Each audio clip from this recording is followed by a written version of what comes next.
Hi, everybody. Today is Friday, April 3rd, 2026, and our dear friend, our brother, Ted Postal, Professor Ted Postal, is here with us. Welcome back, Ted. Yes. Nice to be back. Always nice to be back here. Ted, let me start with the breaking news about, F-15 being shot by the Iranian air defense system when, initially CENTCOM refused to accept what has happened. They said it's a fake news. Then later on, they have decided to say, no, it was hit by, and then Donald Trump was briefed about the situation with F-15E, Yeah. which it had two pilots. One of them was rescued by the United States and Israel, it seems, and the other one, there are unofficial information coming out of Iran that one of them is in the hand of Iranians. I don't know how Yeah. accurate is that. Could be. Yeah. Could be And killed too. It's very easy to die in trying to get out of one of those planes. yeah. So Yeah. And what can we know about the Iranian air defense system so far? Because yesterday Donald Trump came out and said everything is destroyed, the capabilities, the drone, air defense system, missiles, everything destroyed, and just suggesting to the countries who are facing difficulties with the case of the Strait of Hormuz, and everything is prepared, just go there and grab it. yeah. And the Strait of Hormuz. What is your understanding of the battlefield today? Well, let me very candidly make it clear that I have no direct information on this, but I can, I think, speculate in a way that is potentially useful. I have been suspicious. Again, I want to be very clear here. These are guesses I'm making. When I look at the way the Iranians are conducting the war in areas where I can tell what's going on, it's very clear to me that they have thought extremely deeply about how they are going to fight this war. There's no question in my mind at this point. Now, of course, that doesn't mean every aspect of the war has been deeply thought through, nor does it mean that every aspect of the war that's planned can be successfully executed. However, there are images you can find. In fact, I was looking at them just the other day. Unfortunately, I didn't put it into my briefing today, but there are images you can see of underground tunnels filled with air defense interceptors, just filled with them.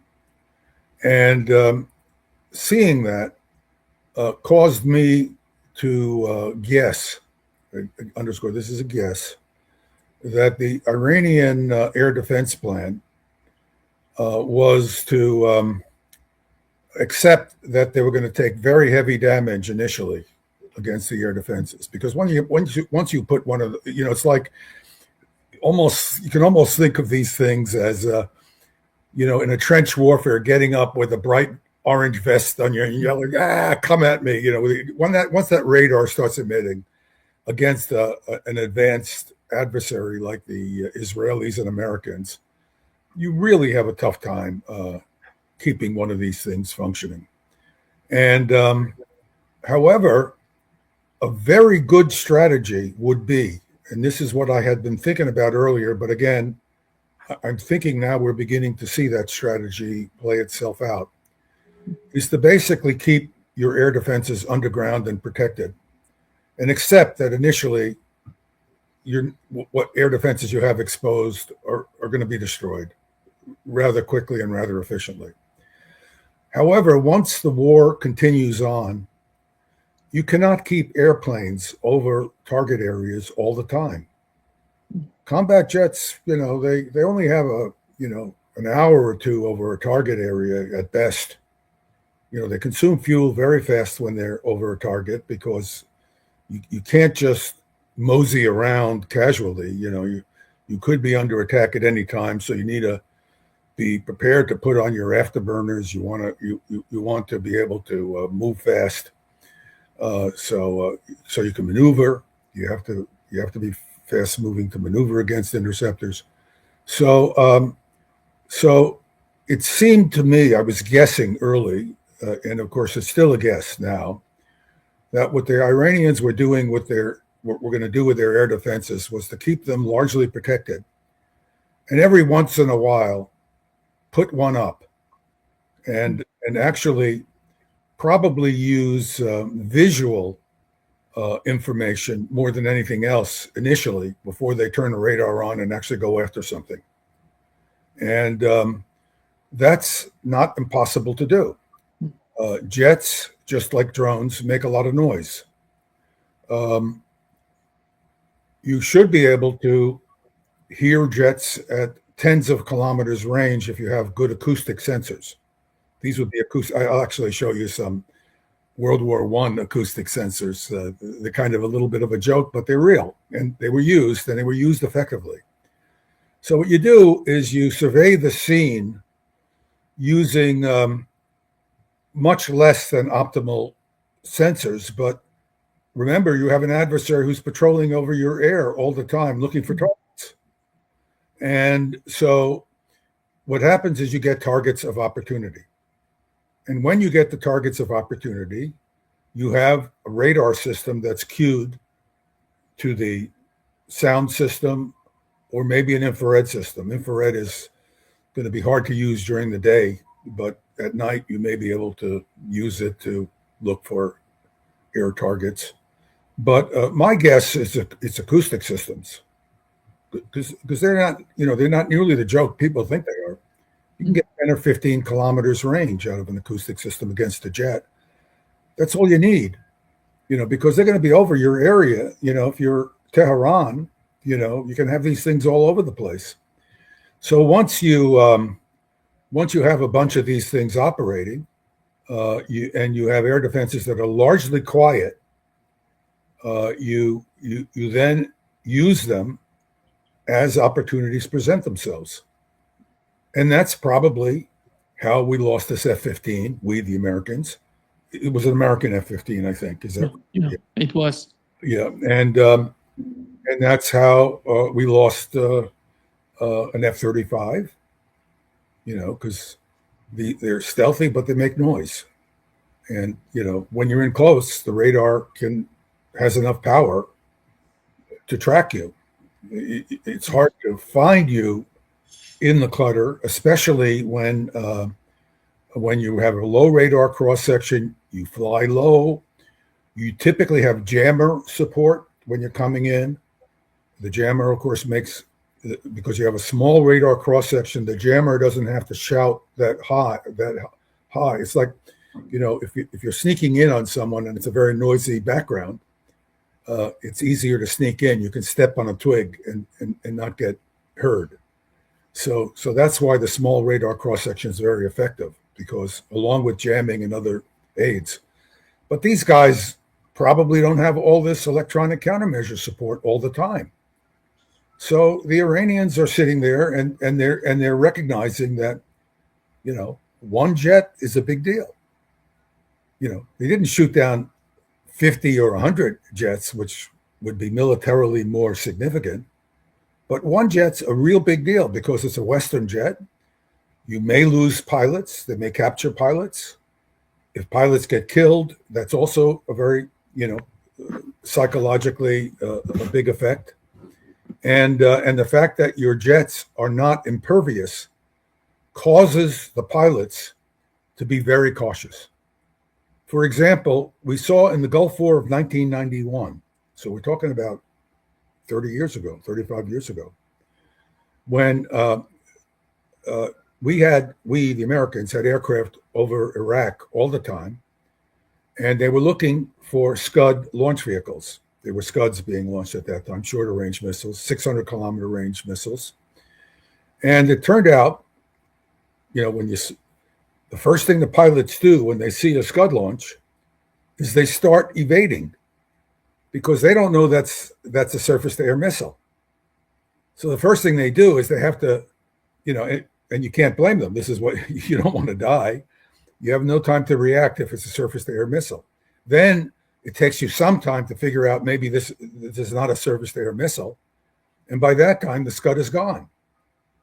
And the launcher may also be gone too, because it may also, by that point, have, scurried under some bridge, or overhang.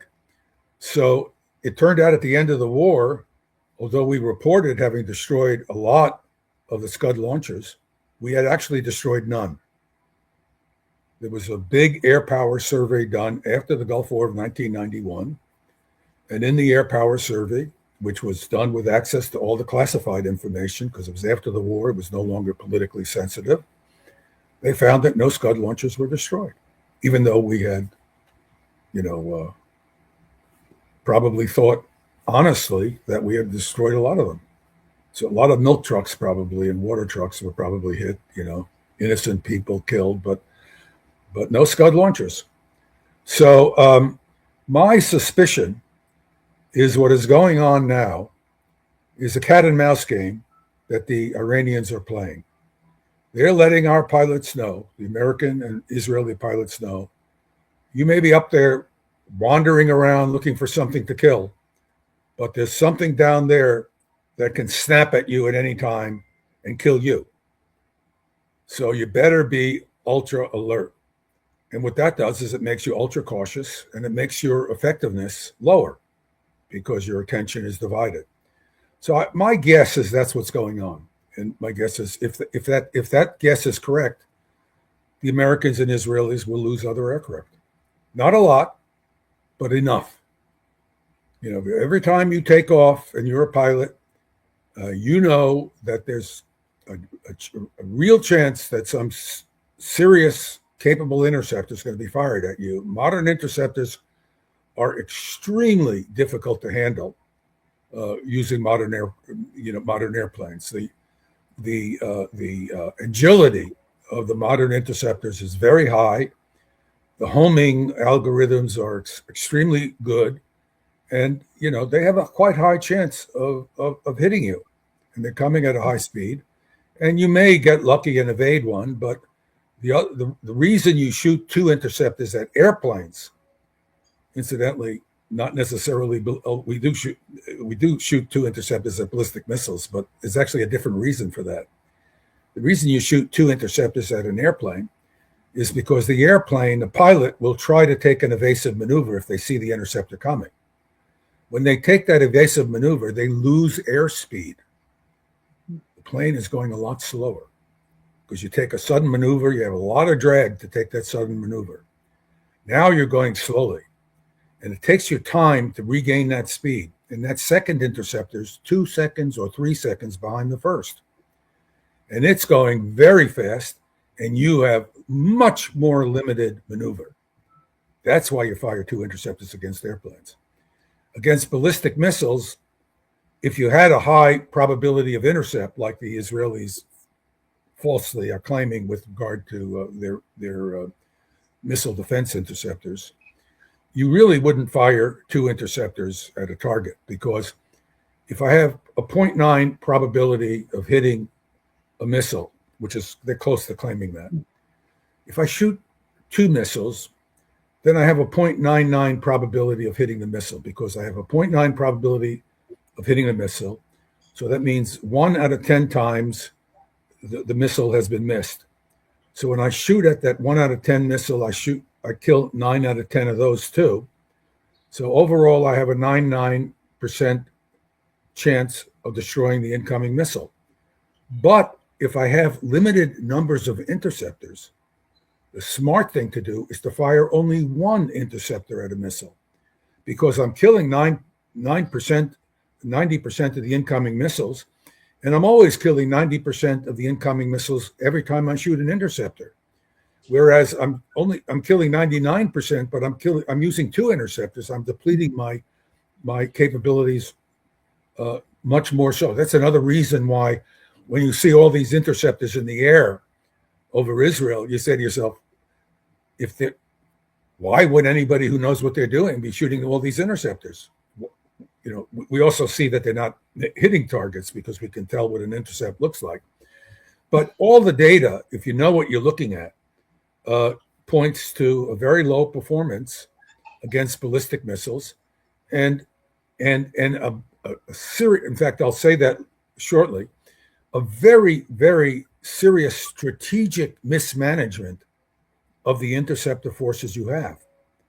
In fact, I believe, and I'll say it in one of my slides, and I'll talk more about it, that Israel has made a strategic blunder in its use of the Iron Dome interceptor system, because the Iron Dome effectively has no capability against ballistic missiles. It's shown, we just can see it.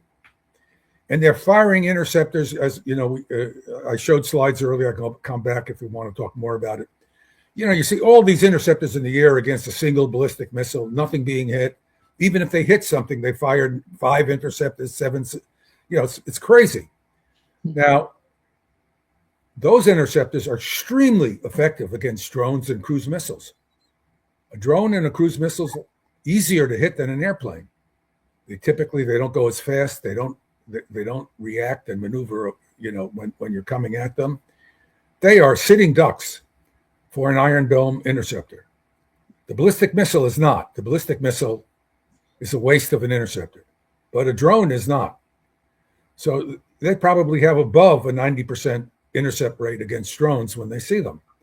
So why did they waste all these interceptors? It was a strategic blunder.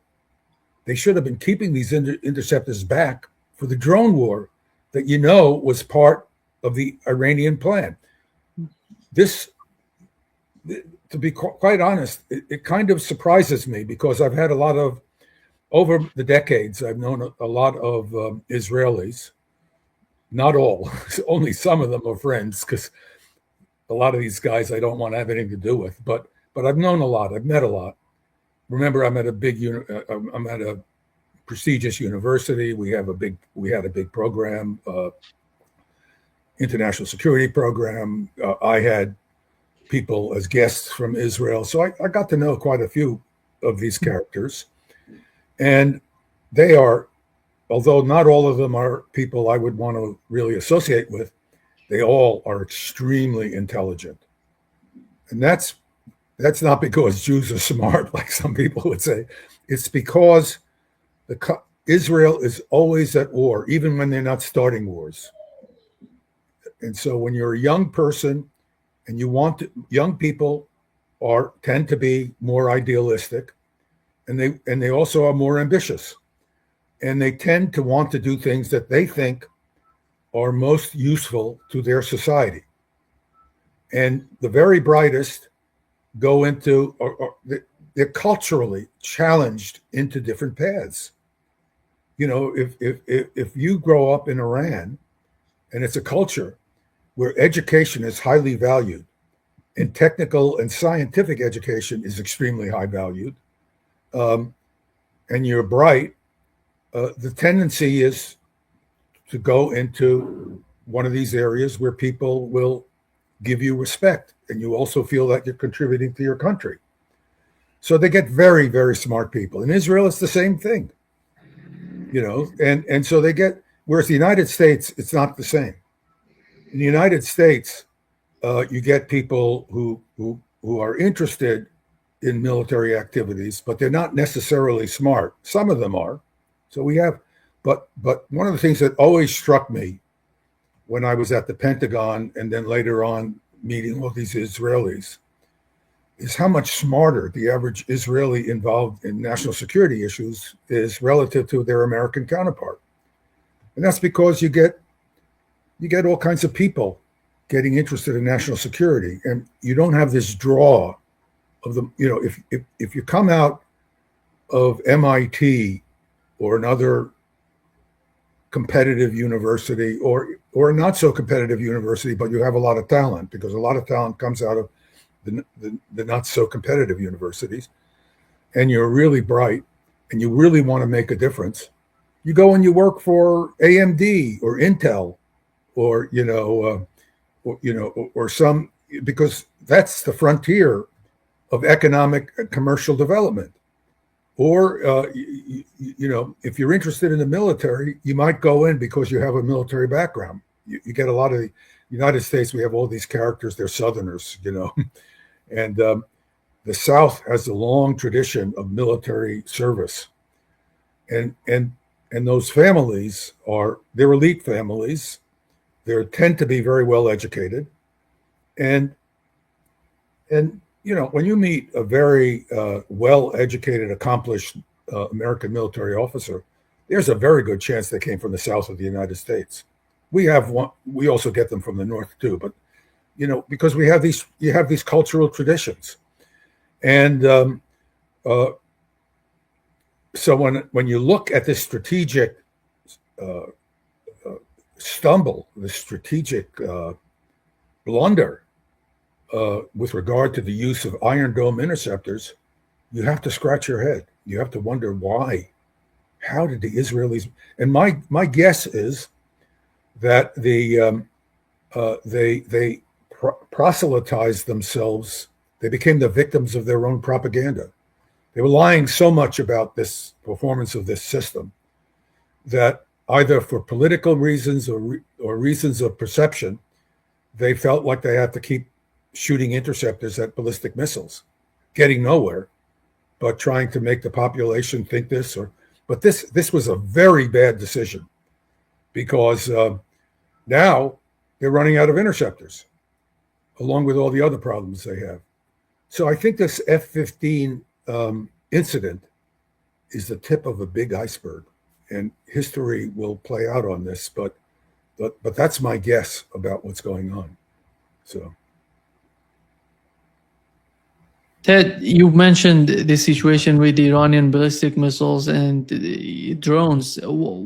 How do you see Iran, responding to the attacks on Israel on its territory? Because so far, what we've seen, they were mostly focused on radars and, Oh yeah, but when they're finished with the radars, they're going to go about their business without any interruption. They're going to do what the Americans think they were going to do. The Americans think they destroy all the Iranian radars, and then they fly around, chewing gum, eating crackers, and shooting up Iranian targets. That's what they wanted to do. And that's what the Iranians look like they prevented them from doing. Now, I don't think my guess is the Iranian air defenses are not going to be tremendously robust, because, you can only take them out once in a while and ambush people. But, that has an effect over time, because the Iranians are playing the long game. They understood right from the beginning that they were going to get hammered very hard in the beginning. They understood that. That's why everything's on the ground. That's why they spent decades building all these impressive underground tunnel structures, manufacturing facilities, fighting facilities. You look at these photographs of these underground tunnels, they're amazing. They're big, spacious, which is good because you want to be able to do things inside them. And they have launchers that can be moved around in the tunnel, launched from sections of tunnel. I haven't seen photographs of this, but I'm sure the tunnels have side tunnels that you can go into where there are doors where you can launch a missile. If you attack the opening after there has been a launch, you can fix that tunnel, because it's only there's a tunnel leading to it. You have equipment in there for fixing damage. You can launch missiles later again, because the airplane can't sit there. There's not someone sitting out there with a shotgun waiting for the next missile to come out of the hole. The planes have a finite time over target. And not only do they have a finite time over target, they have a finite time over target while they're potentially threatened with an air defense interceptor. So it's a very, very serious, deeply thought out strategy on the part of the Iranians. So I don't think this is an accident. I think you'll probably see more planes lost over time. I'm not sure there'll be a large number of them, but I'm not sure that matters. It's if they're shooting down. We had another F-16 as well over Saudi Arabia. It was hit by something. Yeah. Right. So it's going to go on. This is going to go on. So the pilots are going to know they don't have a free ride. And, the pilots are professionals. They're going to do what they're asked to do. They're soldiers. But, you don't behave the same way. If you're in a trench and you're fighting an adversary and there are snipers, you don't stick your head up as often. That means you don't always see everything that's going on around you. and so that's what these intermittent ambushes, air defense ambushes, are going to do throughout the war. And I expect they're going to continue. They may get worse. They may get more effective because as the Iranians develop their tactics, they may get better at using these defenses. So I think that's my guess. It's just a pure guess of what's going on because they have all these interceptors stored underground. Why did they do that? They had to know that the air defense systems that they had above ground were going to get whacked very early in the war. And they were going to, and once you whack them, once you whack the radars, they can't defend themselves, and you go out and make sure you destroy every interceptor you can find because you don't want those interceptors transferred to a working site somewhere. So the Iranians understood this, and it seems to me that they thought about it.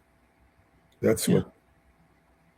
Why don't we take a look at slide 2? And Let me just bring it up. I just wanted to put a few ideas on write them down just for purposes of focus of my own discussion. First of all, I've already mentioned it. There's an extraordinary strategic mismanagement of air defense assets.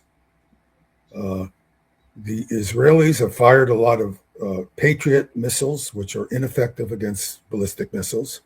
So, for example, all this talk you're now hearing, they're running out of interceptors, the ballistic missiles are going to be more effective. The ballistic missiles have been effective throughout the war. It's hardly changed. They're maybe slightly more effective because 5% of them or 3% of them weren't getting through. But, 3 out of 100 is still a lot of hits.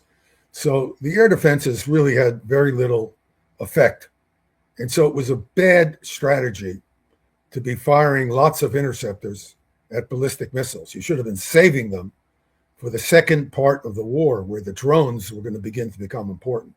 And you had to know the drones were going to begin to become important because they're very accurate, as I'll describe later. And because they're very accurate and they can be programmed,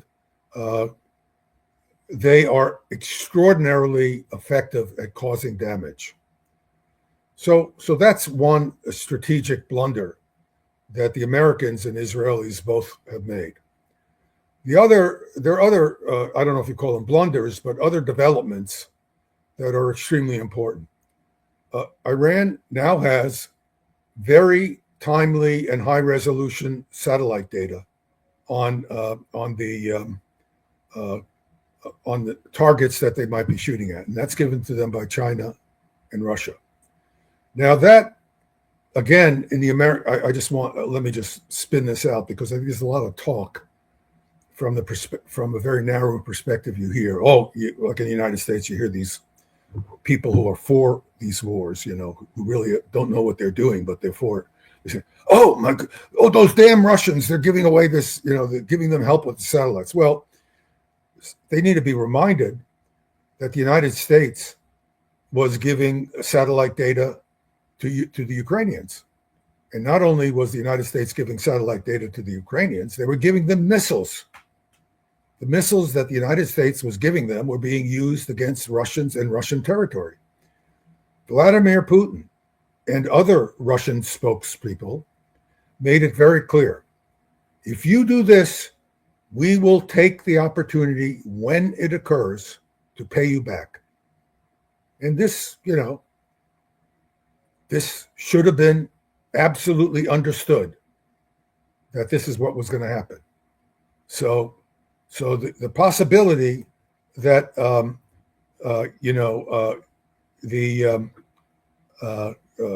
that these high-resolution satellite images were going to become available timely. It's also important timely. Is a Patriot radar. You might move the Patriot radar every day. But if I know that an hour ago a Patriot radar was operating at a given location, it's very unlikely that Patriot radar is going to be at a different location an hour later. A day later, it might be. But an hour later, probably not.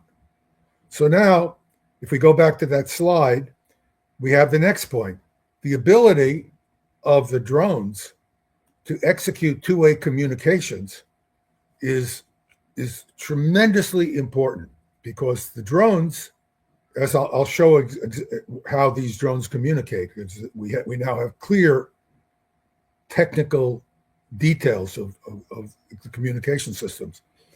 The drone can have a camera on it. You can have a drone that operates, you tell it, go to this location in latitude, longitude, and altitude, and wherever you do, you run into something.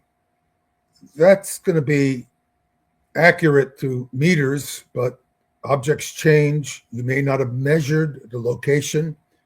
If you measure the location from space, you may have inaccurate measurements of location. Certainly, if things can move, they're hard to hit. But now, if the drone can have a video camera on it, send the video images signal up to a Starlink satellite. Now, keep in mind, these Starlink, they're easily 1 million mobile Starlink satellite terminals now available. I'll show you later on what one of these things look like. It's like a foot on a side, weighs half a pound, takes about 20 or 30 watts of power, easy to run. And you can get 30 megabytes per second uplink. Well, that's easily enough for 4 or 5 megabytes per second gives you a full. In fact, a few megabytes per second gives you a low resolution video. 10, 20, 30 frames per second. That's plenty good enough for homing on a target. So this goes up to the Starlink. It passes the information through laser links to other satellites until it finds the satellite where the communication is set to go down. The operator on the other side sees the image, sends the commands to the drone, and the drone can make final adjustments to hit the target. Well, this is not a minor development. This is a major development, because this means the efficiency, the killing efficiency of the drone just goes up through the roof. And we're now seeing that. Now, the Russians have implemented Starlink communication links on their drones. I'm sure the Iranians are now doing it, and I would be surprised if they weren't doing it before the Russians helped them, because they have the technology to do it. You go out and you buy a Starlink terminal. I go out and buy a Starlink terminal and I send it to my Iranian buddy, because, they're going to embargo it, but, or the Russians put it in a truck and go through Turkmenistan, drive through Turkmenistan, or they go through the Caspian Sea and drop it off.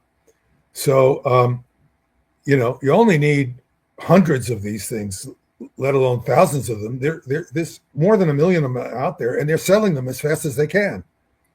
They're trying to manufacture these things for a commercial market. This is where this war is profoundly different from other wars we have seen in the past.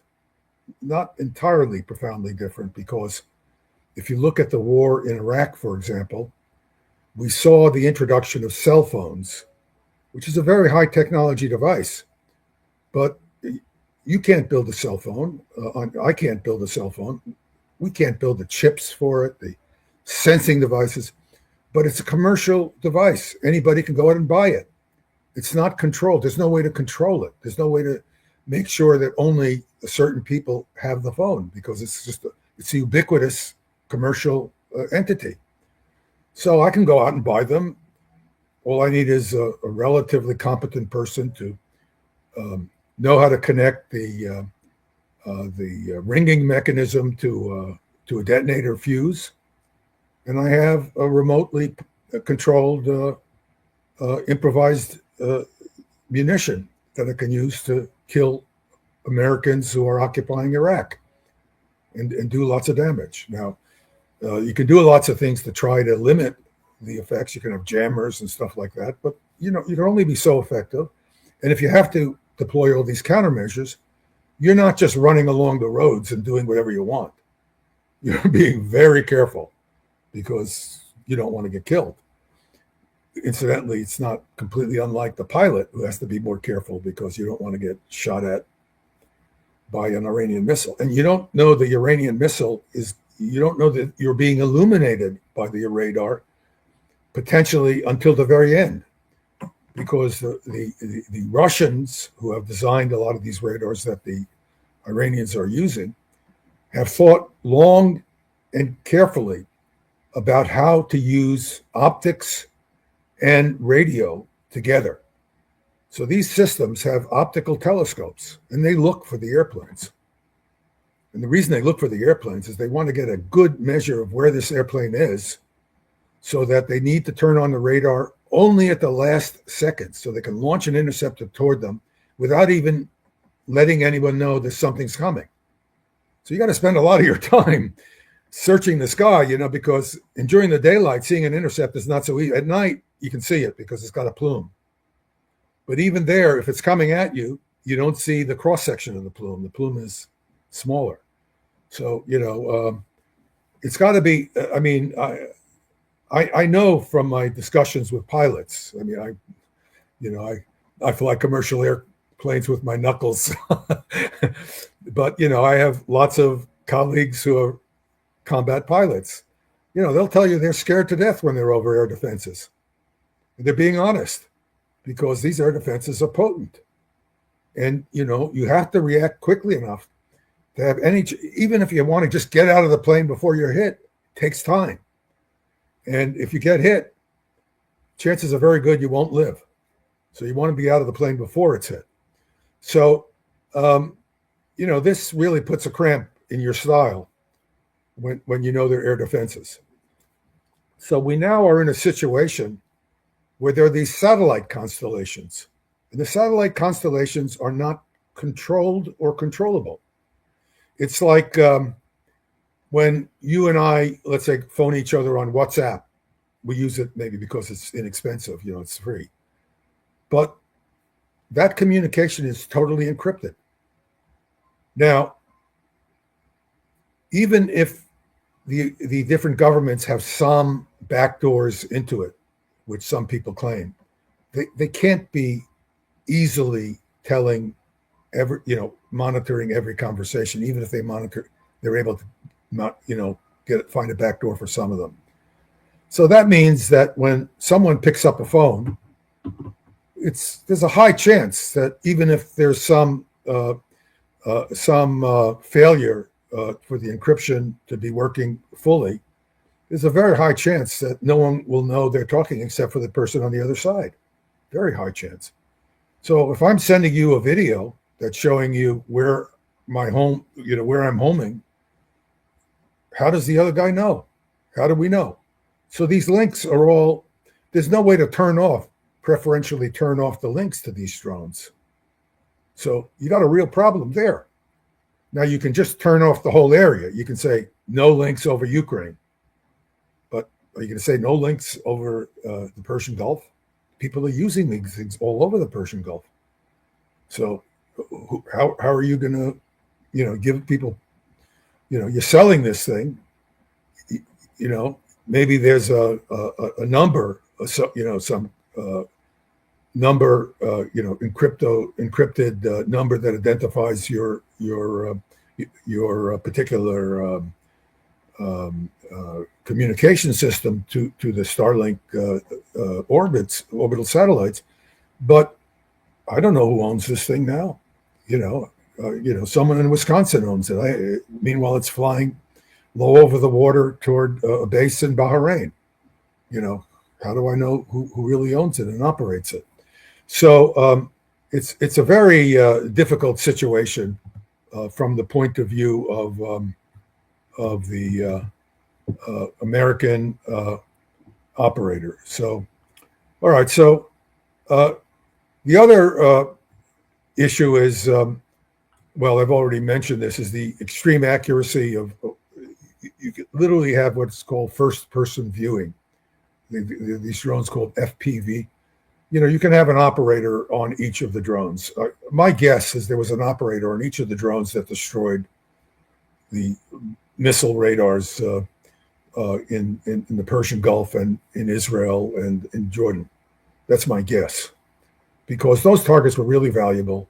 Maybe not all drones have these communication links, although it's not problematic to do that. And for example, as the war goes on, if some of these drones do not have the communications uplinks, I think we can expect to see that they will have the communications uplinks, as the war goes on. In other words, the drones will improve, and they'll improve in several ways. I'll explain. For example, they will be able to fly lower, stable and lower, without hitting objects. That's important because I'll explain that the radars have a very difficult time seeing low-flying objects, and I'll explain why that's the case, and give your viewers a little sense of how complex the problem of seeing a low-flying target is. It's not simply line of sight. It's a mistake to think it's line of sight. There are lots of other things reflecting a radar signal at low altitude, and you've got to pick the small signal, the tiny signal from a drone, from birds, moving trees, thunderstorms. They're not there all the time. But if I'm flying into Israel, for example, I don't have to fly over the water. I can fly over the water. I can fly over Lebanon first, and then fly south, low over, buildings. I don't, my drone attacks don't have to come over the water where what's called clutter tends to be lower. Still can be a big problem, but tends to be lower. So these drones are going to become more and more difficult when you have operating radars. Let me say that again, when you have operating radars. The problem you're going to have, though, is the few operating air defense radars you have now are going to little by little disappear. You can build drones. In fact, they have found drones with radio detectors on them. So you can send drones out with radio detectors on them and use them in combination with, for example, satellite data. And you can use them. It's not the best technique for locating a radar, but best is the enemy of good enough. I just have to do this enough of the time that I identify those, because the radars are becoming fewer and fewer. So my prediction is we're going to see fewer and fewer radars. There's some evidence I saw that the Israelis have already lost one of their green pine radars, maybe several of them.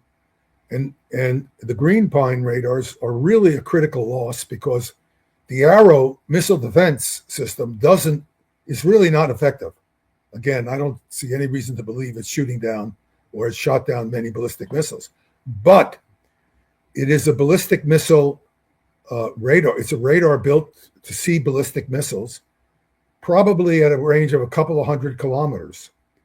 Well, if you can see the ballistic missiles at a couple of 100 kilometers, you have about 60 seconds of warning. So if you're in your home, 60 seconds of warning, it's not a lot, but it's plenty of warning. We know from historical data, it's plenty of warning for you to take shelter. So that's important. Now, if they don't have this warning, and we're seeing a lot of evidence that a large amount of the time now, probably increasing amount of the time, the Israelis don't have warning of attack. It's just something blows up. Well, when you have in that situation, that means you're always got to be in a shelter.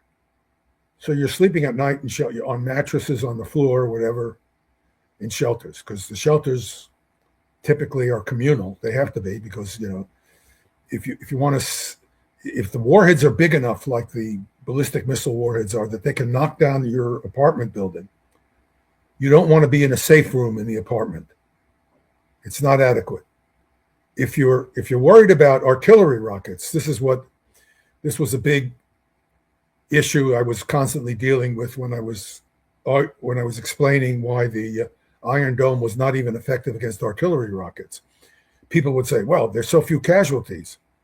Well, the reason is artillery rocket, if it goes into your building and it goes through the roof and explodes in your living room, and you're in the safe room with steel doors and steel walls, you went into the safe room in your apartment, which is convenient, you won't be killed.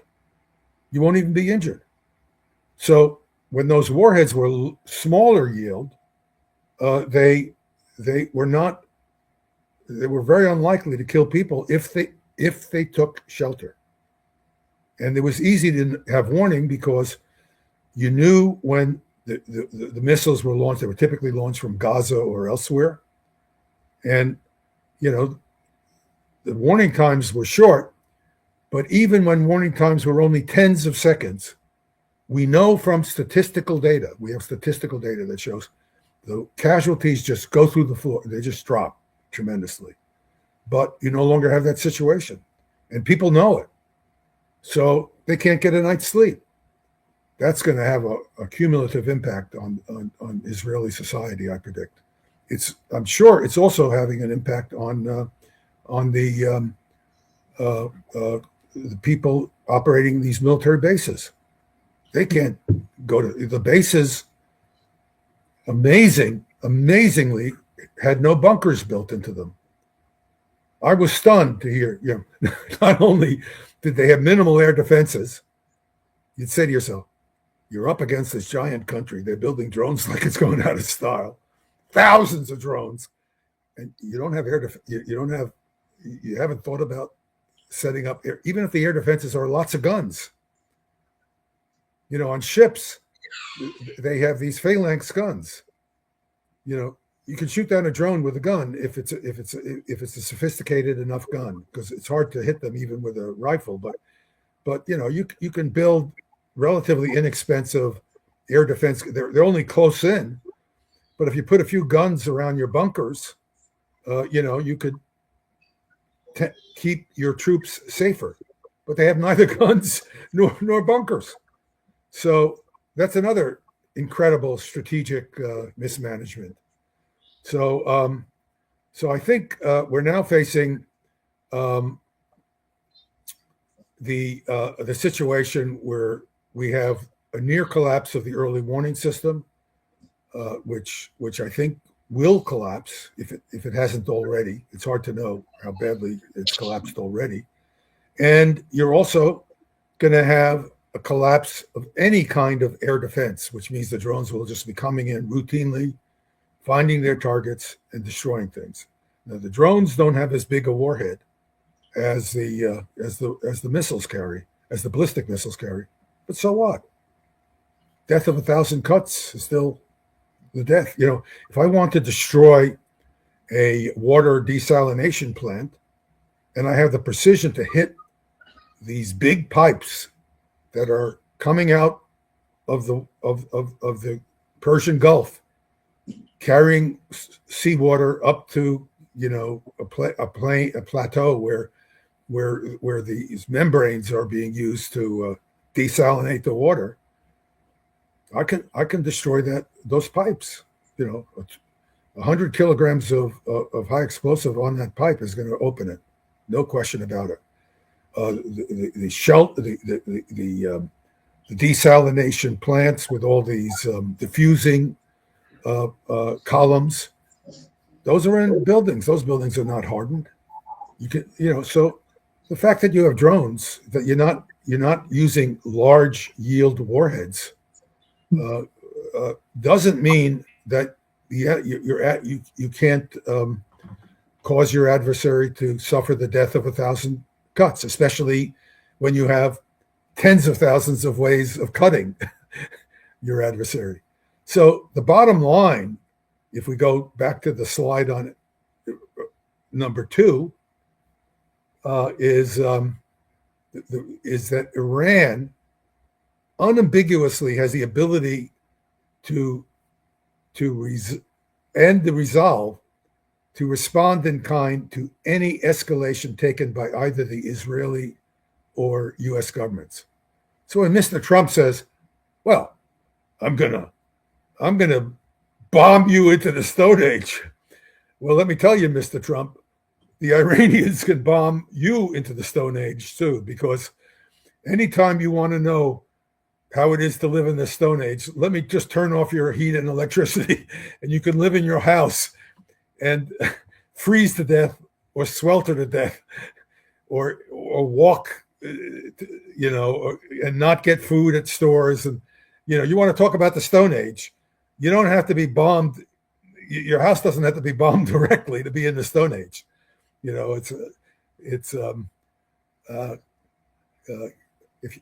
All you have to do is turn off the electricity. I always like to tell my students when I was teaching class, just imagine when you try to use your cell phone, there's nothing there. There's just nothing, because the cell phone communication system's not functioning, or the landlines are not functioning. You're back to the 19th century. If there's no electricity, you're also back to the 19th century. If you don't have gas or oil, you're back to the 19th century. You're worse off. In fact, in the 19th century, they did have some oil they could use. So the world is facing, and I mean the whole world, is facing a catastrophe that will result if the United States does what it's threatening to do to Iran, because the Iranians have said, look, we are in a war of survival. We have suffered under the Western boot of the West on our throats since at least the 1970s and before, and we've had it. We've reached the end. We've prepared for this war for 20 years. We've thought carefully about it. We've even thought to the extent that we have air defense systems hidden underground, that we pop them up once in a while just to keep these guys nervous. So we've thought very carefully. Everything that you see the Iranians doing clearly has been thought out deeply. It's very intelligent military minds and scientists and engineers have thought about how to use the particular resources available to Iran to the greatest effort. And the greatest lever, although all these lever of damage is tremendous, the greatest lever of all is the Strait of Hormuz. If France can't open the Strait of Hormuz for the United States, I mean, what a joke! I mean, U.S. Navy is more powerful than all of Europe's navies put together times 10. And you're asking that, why don't you go into that dark hole and see if there's anybody in there, if there's a snake in there, That's what's going on, Exactly. So the Strait of Hormuz is going to remain closed because the Iranians have thought it through carefully. They know how to continue. They know how to keep the weapons that they can deliver protected, and they'll lose some of them, but they won't lose a lot. And they'll be able to replace many of them they lose, because I'm sure they have mechanisms for replacing things that are lost. And they can keep this going forever. It's, and if someone tries to take one of these islands in the Strait of Hormuz, they're crazy enough to do this. And I mean crazy. I mean, as an American, it infuriates me that our political leaders would send our soldiers to be murdered. It's one thing to send your soldiers to fight for something you think is important. We have soldiers. I'm one of these people who believe we have too much. We're spending too much on these military activities, but I would never, but I'm not against having a military. I mean, I'm against the size and scale. All countries need militaries to some extent, even if it's for civil, emergencies. So I'm not against having a military, but to take our best people, the people who are most highly trained and conditioned, and put them out there to be murdered on these islands, because that's what's going to happen. The drones can be used as like artillery. You look at artillery, all you have to do is draw a circle around these islands. And you can see that long-range artillery can reach these islands, and artillery is a tremendous killer of infantry, and rockets as well. And the Iranians have all these rockets that they, short-range rockets that they've been building for years. We have oodles of them. So why would you, and what could you do from that island? Go to the Iranians. I mean, what can you do? You can't do anything from those islands that's militarily useful.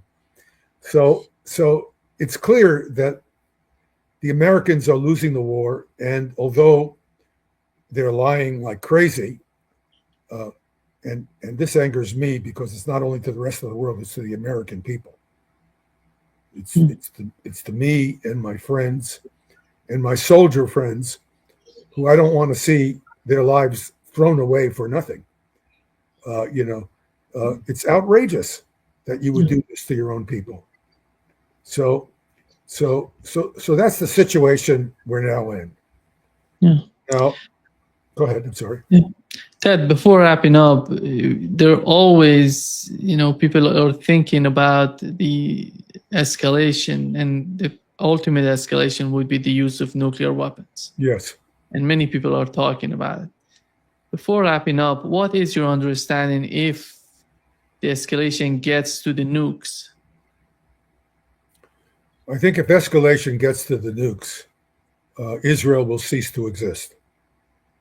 I say Israel because I'm not sure Iran would cease to exist, because if you drop 50 relatively low, I don't know how high the yields of nuclear weapons are, you kill a lot of people. You kill millions of people.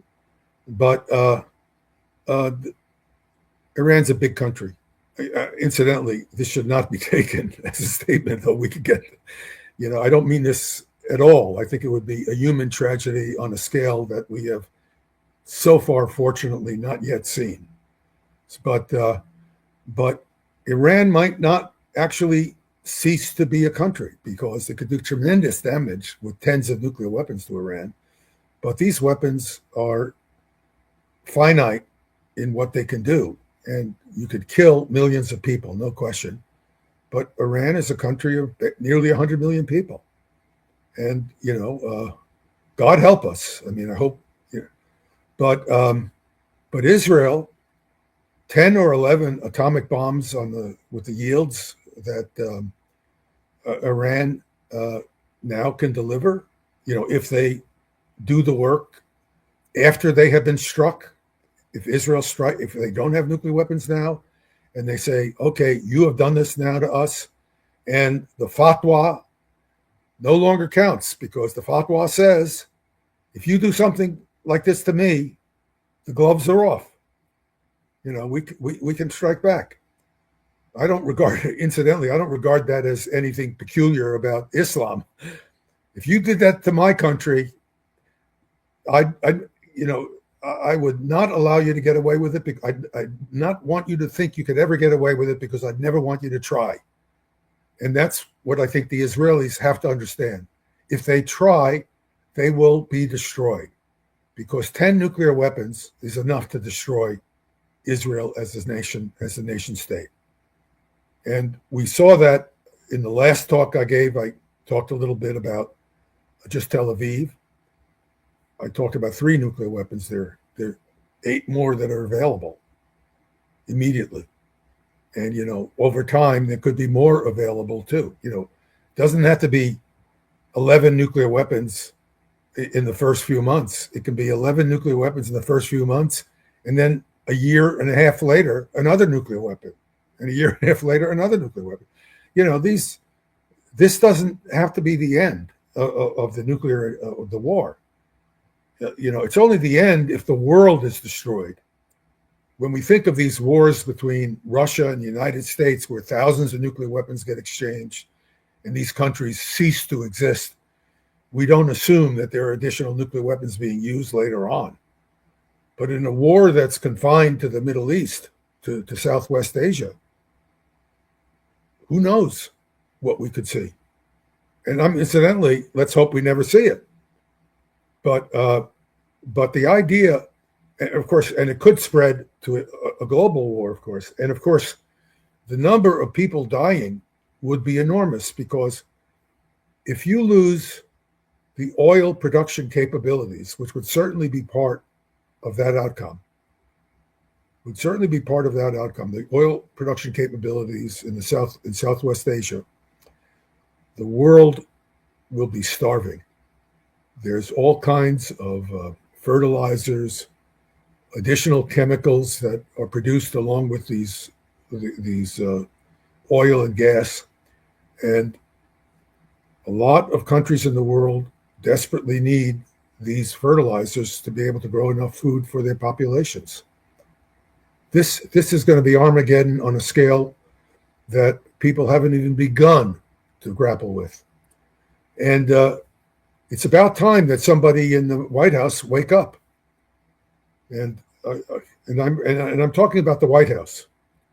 I'm talking, and Israel. I mean, right now the Israelis are telling the Americans, we have different objectives than you have. Well, if I were in the White House, of course, that's never going to happen. I can assure you. If I were in the White House and some Israeli of significance told me to this, I'd say, let me tell you, Mr. Israeli, you don't get another weapon, you don't get another bomb, bullet, nickel, dime, anything from the United States ever again if you try to do something inconsistent with our goals and objectives that get us into more trouble. You want to go ahead and do it your way? Okay, but you understand you are absolutely on your own. Forget about those billions of dollars per year that you are getting from the Americans and all those weapons and stuff like that. You just dig it up yourself and see how well you do. And that's what I would do. I wouldn't say, oh, I don't want to insult you. Tough luck. We're the guys in charge, is what I would say. You need us. And quite frankly, we don't need them. At least that's my view of the Israelis at this point. They have taken over our leadership, our political leadership in the United States, and it's unacceptable. And I hope in the next few years, we're going to eliminate that problem. I'm going to do everything I can as an American citizen to see that changes. We are going to run this country, the Americans, and we're going to do it more sensibly, and we're not going to threaten the whole world if we can retake control of this country. That's my objective over the next few years, if we can survive this terrible time. Yeah. Thank you, Ted. Great pleasure as always. Well, I had a lot of slides on radar and how they work, and maybe we can do that. We have a next session. Let me just show you one slide, just to give you a sense. Yes. Let me go to bring slide it up. number 5. Number 5. And then go to slide number 6. Yeah. And number 7. And I will explain the difficulties radars have. And it's just the general hand waving this. Obviously I can't go through the calculations with you, but what I can show your audience is why things are so difficult, and why you can't count on these radars over time, and what the adversary can do over time to chip away at even the small amount of radar capabilities you have. And that's important, because when I say things are going to get worse, I'm talking about lots of things getting worse, not just the fact that there are a lot of drones and there are no interceptors. Things are going to get really worse, and the guys in the driver's seat are going to be the Iranian leadership. Yeah. So, thank you. I think they're angry. Can't understand why. Yeah. Yeah. Anyway. Yeah, we're going to do another session talking about these things. I think these are important things. Everybody should know about them. Thank you so much, Ted. Well, thank you so much. I hope this has been helpful. See you soon, Ted. Take care. Bye-bye. Bye.